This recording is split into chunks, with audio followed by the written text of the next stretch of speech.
ଆଜି ଥିଲା ପବିତ୍ର ଶ୍ରୀ ସୁଦଶା ବ୍ରତ ଓ ଫଗୁ ଦଶମୀ। ଏହି ପୁଣ୍ୟତିଥି ଉପଲକ୍ଷେ ସମସ୍ତଙ୍କୁ ମୋର ଶୁଭେଚ୍ଛା ଓ ଅଭିନନ୍ଦନ। ଶୁକ୍ଳପକ୍ଷ ଦଶମୀ ତିଥିରେ ଗୁରୁବାର ପଡ଼ିଲେ ଶ୍ରୀ ସୁଦଶା ବ୍ରତ ଓଷା କରାଯାଇଥାଏ। ମା ଲକ୍ଷ୍ମୀଙ୍କର ଏହି ବ୍ରତ ହେଉଛି ପ୍ରିୟ ବ୍ରତ।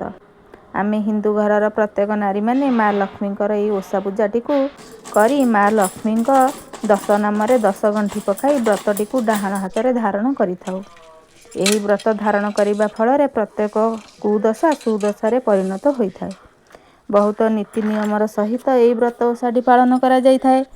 ପ୍ରଥମେ ତ ଘର ଅଗଣା ସବୁ ପରିଷ୍କାର ଭାବରେ ଧୁଆପୋଛା ହୋଇ ଅରୁଆ ଚାଉଳ ବଟା ହୋଇ ଦାଣ୍ଡ ଅଗଣା ଘର ସବୁଆଡ଼େ ମା ଲକ୍ଷ୍ମୀଙ୍କ ପାଦପଦ୍ମ ଓ ଝୋଟି ଚିତା ପଡ଼ିଥାଏ। ଏହାପରେ ଭୋଗ ପ୍ରସ୍ତୁତ କରାଯାଇ ଶ୍ରୀ ସୁଦଶା ବ୍ରତ ଓଷା ପାଳନ କରାଯାଏ।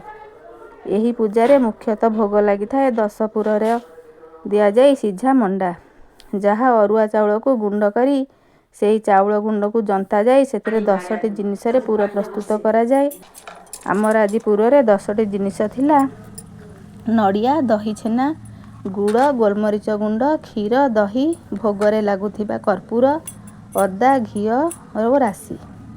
ଏମିତି 10ଟି ଜିନିଷରେ ପୁର ପ୍ରସ୍ତୁତ ହୋଇ ପିଠା ତିଆରି କରାଯାଇଥିଲା ଓ ସେହି ପିଠା ସିଝିଗଲା ପରେ ମହାଲକ୍ଷ୍ମୀଙ୍କ ପାଖରେ ପୂଜା ଲାଗିଥିଲା। ଏହିପରି ଆମ ଘରେ ଆଜି ଶ୍ରୀ ସୁଦଶା ବ୍ରତ ଓଷା କରାଯାଇଥିଲା। ଫୁଲ, ଧୂପ, ଦୀପ, ଚନ୍ଦନ, ସିନ୍ଦୁର ଆଦି ଲଗାଯାଇ ବ୍ରତରେ ଦୁବ, ବରକୋଳି ପତ୍ର ଧାରଣ କରାଯାଇ ମା ଲକ୍ଷ୍ମୀଙ୍କୁ ସୁମରଣା କରାଯାଇ ପୂଜା କରାଯାଇଥିଲା। ପୂଜା ଶେଷରେ ଆଳତି କରାଯାଇ ଶ୍ରୀ ସୁଦଶା ବ୍ରତ ଓଷା ବହି ଗୀତ ବୋଲାଯାଇଥିଲା। ଶ୍ରୀ ଏବେ ରହୁଛି ମହାଲକ୍ଷ୍ମୀଙ୍କୁ ସେ ଶୁଭ ସୁଦଶା ସୁମରଣା ବ୍ରତ। କଲେ।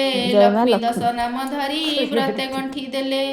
ପ୍ରଥମ ଗଣ୍ଠିର ନାମ ଲକ୍ଷ୍ମୀ ନାରାୟଣୀ, ଦ୍ୱିତୀୟ ଗଣ୍ଠିର ନାମ ହେଲା କମଳିନୀ, ତୃତୀୟ ଗଣ୍ଠିର ନାମ ଶ୍ରୀ ହରିହର ପ୍ରିୟା, ଚତୁର୍ଥ ଗଣ୍ଠିର ନାମ ଅଟେ ପଦ୍ମାଳୟା, ପଞ୍ଚମ ଗଣ୍ଠିର ନାମ ଅଟଇ କମଳା, ଷଷ୍ଠ ଗଣ୍ଠିର ନାମଟି ହୋଇଲା ଚଞ୍ଚଳା, ସପ୍ତମ ଗଣ୍ଠିର ନାମ ଅଟେ ବିଘ୍ନସେନୀ, ଅଷ୍ଟମ ଗଣ୍ଠିର ନାମ ସିନ୍ଦୁର ଦୁଲଣୀ, ନବମ ଗଣ୍ଠିର ନାମ ଦୁର୍ଗତି ନାଶିନୀ, ଦଶମ ଗଣ୍ଠିର ନାମ ବିଷ୍ଣୁ ପାଟରାଣୀ। 10 ନାମ ଧରିଣ ସେ ବ୍ରତେ ଗଣ୍ଠି ଦେଲେ, ଲକ୍ଷ୍ମୀ ନାରାୟଣୀ ବୋଲି ମନେ ସୁମରିଲେ।